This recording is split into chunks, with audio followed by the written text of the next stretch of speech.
An army moves on its stomach.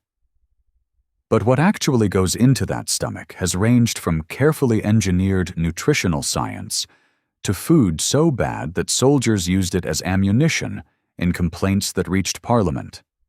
From hardtack that could crack teeth to a modern pizza engineered to survive 3 years without refrigeration, this is what soldiers actually ate, and why some of it nearly broke their spirit before the enemy could. U.S. Reserve Ration / Iron Ration, WW1. The American emergency ration consisted of canned corned beef, hardtack biscuits, coffee, sugar, and salt, designed to be carried and consumed only when regular supply lines failed. It was heavy, monotonous, and intended purely for survival rather than satisfaction. Most of the surplus reserve rations produced for World War I were never issued in combat and were shipped to Poland after the armistice for post-war relief efforts. The ration represented the first systematic American attempt to standardize emergency battlefield nutrition, though its bland, repetitive contents made it deeply unpopular with the soldiers who did have to eat it. Modern collectors and ration review enthusiasts have since discovered unopened tins from this era, opening them on camera over a century later to document the surprisingly intact preservation of the original biscuits and coffee inside. German Eiserne Portion, WW1, Germany's iron ration, consisted of hardtack, preserved meat, dried vegetables, coffee substitute made from roasted acorns or chicory, and salt, sealed to be opened only under direct officer authorization during emergencies. As the British naval blockade tightened through the war, the quality and caloric content of German rations, both frontline and civilian, collapsed dramatically, contributing directly to the malnutrition-driven unrest that fed into Germany's eventual surrender. By 1918, German soldiers were often more poorly fed than their opponents, a logistics failure that historians consider one of the underappreciated factors in the war's outcome. Civilian rationing back in Germany grew so severe during the war's final winter that it became known domestically as the turnip winter, named for the vegetable that replaced potatoes and bread as the primary dietary staple for millions. British trench rations, World War I.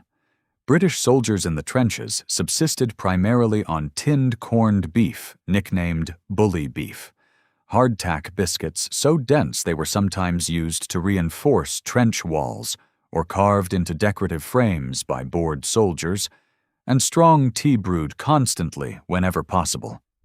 Fresh bread, when it reached the front at all, often arrived stale or moldy after the journey from rear supply depots. Rum rations were distributed before dangerous operations, partly for morale and partly to help soldiers cope with the psychological strain of trench warfare, a practice Army chaplains frequently criticized, but commanders rarely stopped.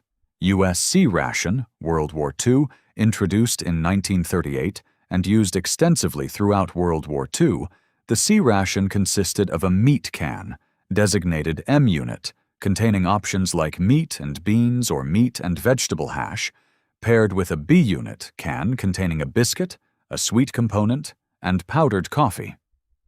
Soldiers frequently traded unwanted items among themselves, with meat and vegetable stew developing a particularly poor reputation that led to widespread trading and complaints reaching all the way to congressional inquiries about military food quality during the war. Entire underground economies developed within units, where a chocolate bar might trade for 2 cans of a more desirable meat entree, and skilled traders reportedly built substantial personal stockpiles of the rare favorites.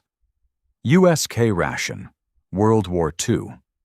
Developed specifically for paratroopers and mobile assault troops who needed compact, lightweight sustenance, the K-Ration packed a full day's calories into 3 small waxed cardboard boxes for breakfast, lunch, and dinner. It included items like canned meat, biscuits, a chocolate bar, chewing gum, and cigarettes. Despite its innovative compact design, extended use revealed the ration was nutritionally insufficient for sustained, heavy combat operations, and soldiers who relied on it for weeks at a time frequently lost significant weight and physical performance capacity. Army nutritionists later acknowledged the ration had been designed primarily around weight and portability constraints rather than the actual caloric demands of sustained infantry combat. U.S. D-Ration chocolate bar, World War II. The emergency D-Ration chocolate bar was deliberately formulated to taste barely palatable. Army specifications explicitly required it taste a little better than a boiled potato, specifically to prevent hungry soldiers from eating their entire emergency reserve as a regular snack before a genuine crisis occurred. Made with a high melting point to survive tropical heat without turning to liquid, it provided 600 calories of dense emergency nutrition. Soldiers universally despised its chalky texture, and the deliberately unappetizing design succeeded exactly as intended. German Wehrmacht Field Kitchen Rations, World War II. German soldiers depended heavily on mobile field kitchens called Gulaschkanonen that prepared hot stews called Eintopf, using whatever ingredients were locally available, combined with standardized dry rations for situations where hot cooking was impossible. As the war turned against Germany after 1943 and supply lines collapsed on the Eastern Front, actual rations delivered to frontline troops fell dramatically below official specifications, with soldiers in the Stalingrad pocket eventually reduced to eating horses, and in documented extreme cases, leather boots boiled for whatever nutritional value could be extracted. Japanese rice ball rations, World War II. Japanese soldiers relied primarily on rice balls called onigiri, often preserved with a single pickled plum called umeboshi placed in the center, which acted as a natural preservative against bacterial growth in tropical heat. As American submarine warfare devastated Japanese shipping routes throughout the Pacific from 1943 onward, garrison troops on isolated Pacific islands frequently faced complete supply cutoffs, leading to documented starvation among Japanese forces on islands like Guadalcanal that became so severe it directly affected combat effectiveness and surrender decisions. Soviet Payok rations, World War II. The Soviet standard ration included black rye bread, kasha buckwheat porridge, and famously, a daily 100-gram vodka allowance officially authorized by Stalin himself, informally called the Frontovy 100 gram, or Frontline 100 grams, intended to boost morale and courage before combat operations. Actual food quality and quantity varied enormously and unpredictably depending on the military situation, with soldiers during the encirclement at Leningrad experiencing severe starvation, while other Soviet units in better supplied sectors ate relatively well throughout the same period of the war. Some Soviet units reportedly saved their vodka rations for days at a time, accumulating them before major offensives, a practice commanders both discouraged and quietly tolerated, depending on unit discipline and morale needs at the time. Vietnam, C-Ration. Cold War. The meal, combat, individual ration replaced the C-Ration after World War II, providing approximately 1,200 calories through a canned meat like ham and lima beans or turkey loaf, a canned bread substitute, and a canned dessert like fruit or pound cake. In Vietnam's jungle heat, soldiers often disassembled the bulky ration entirely, distributing individual cans into socks tied to their packs for easier carrying, and improvised heating the cans by punching holes and burning small pieces of C4 plastic explosive underneath. A widespread field technique never officially sanctioned by the military. Soldiers also received daily pills alongside their rations, including malaria tablets and salt pills, turning the simple act of eating into a small daily ritual of pharmaceutical maintenance as much as nutrition. Soviet Cold War Sukhoi Payok. Cold War. The Soviet dry ration, designed for extended field operations without access to hot cooking facilities, included canned meat, hardtack-style crackers, sugar, tea concentrate, and often a small can of preserved fish. Soviet military planners emphasized caloric density and extended shelf life over palatability, reflecting the broader Soviet military doctrine that prioritized functional logistics capability over individual soldier comfort or morale-boosting variety, a philosophy that persisted largely unchanged through most of the Cold War period. Western intelligence analysts who obtained samples during the Cold War noted the rations were nutritionally adequate, but almost entirely devoid of any consideration for taste variety across successive days of consumption. British 24-hour ration pack. Cold War. The British Army's compact 24-hour ration pack was engineered to provide a full day's balanced nutrition in a single lightweight package, including items like tinned meals, biscuits, chocolate, boiled sweets, and instant coffee or tea.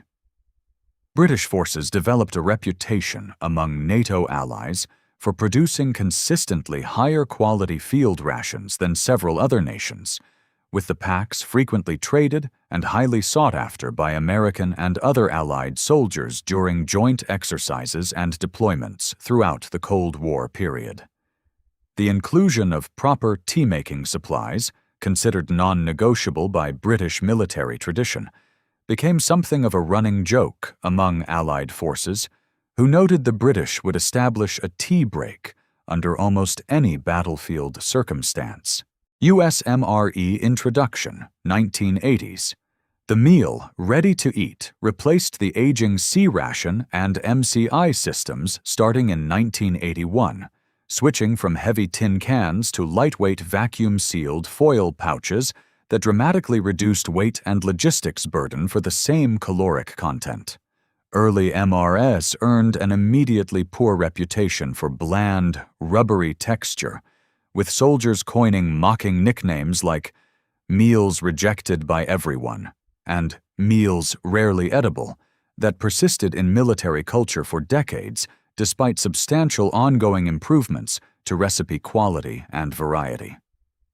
The transition from cans to pouches also fundamentally changed field logistics, allowing supply units to move significantly larger quantities of food per vehicle load, a change that quietly reshaped how far and how fast American forces could sustain extended operations without resupply. Modern Russian IRP ration. The modern Russian individual ration pack notably includes items rarely found in Western equivalents, such as alcohol wet wipes, intended for both sanitation and informal morale purposes, and in some documented versions, small quantities of alcohol itself. Russian rations deployed during the war in Ukraine have been extensively documented and reviewed by soldiers and captured equipment analysts, revealing significant quality variation depending on production batch, unit priority, and the severe wartime logistics strain experienced across different sectors of the front. Captured Russian ration packs examined by Ukrainian and Western observers have sometimes shown production dates and packaging quality inconsistent with official specifications, suggesting supply chain problems extending well beyond the battlefield itself. Modern French combat ration. French military rations have maintained a distinctive international reputation for prioritizing genuine culinary quality significantly more than most NATO counterparts, historically including items like pâté, cheese, and until relatively recent policy changes, actual small bottles of wine included as a standard component. French rations remain widely regarded among international soldiers as among the most genuinely enjoyable to eat, reflecting a deliberate cultural and institutional emphasis on food quality as a meaningful component of soldier morale, rather than a purely secondary logistics consideration. NATO exchange exercises have repeatedly documented American and British soldiers actively seeking out French counterparts specifically to trade for their ration packs, a reversal of the typical dynamic in most Allied food exchanges. Modern Israeli IDF combat ration. Israeli Defense Forces rations are specifically designed to comply with kosher dietary requirements while providing sufficient caloric density for operations conducted in the extreme heat of desert and Middle Eastern combat environments. Standard components include canned tuna or beef, crackers, halva sesame confection, and fruit preserves, with rations further adapted regionally to accommodate the significant religious and dietary diversity present across different units within the Israeli military structure. The IDF has also developed specialized heat-resistant packaging specifically engineered to withstand prolonged exposure to temperatures exceeding 50 degrees Celsius without spoiling, a requirement driven directly by the operational demands of extended desert deployments. Modern U.S. MRE evolution. Contemporary American MRE ads now offer over 24 distinct menu options, specifically to combat documented menu fatigue, the measurable morale decline soldiers experience from eating identical meals repeatedly during extended deployments. In September 2018, a specially engineered pizza slice capable of remaining shelf-stable for 3 full years without refrigeration was added to the standard menu rotation, representing a genuine and celebrated food science achievement in extending perishable food preservation technology for military logistics applications. Military food scientists spent years specifically solving the challenge of preventing moisture migration between the pizza's sauce, cheese, and crust layers, a problem that had defeated food preservation engineers for decades before finally being resolved for battlefield deployment. NATO ration standardization comparison. Despite decades of NATO standardization agreements governing caloric content, packaging specifications, and nutritional requirements across member nations, significant cultural and culinary differences persist dramatically between individual countries' actual ration contents and soldier satisfaction levels. Comparative field studies and soldier surveys have consistently found French and Italian rations rated most favorably for taste, while American and British rations are more commonly rated highest for genuine caloric efficiency, extended shelf stability, and overall field logistics practicality across varied operational conditions.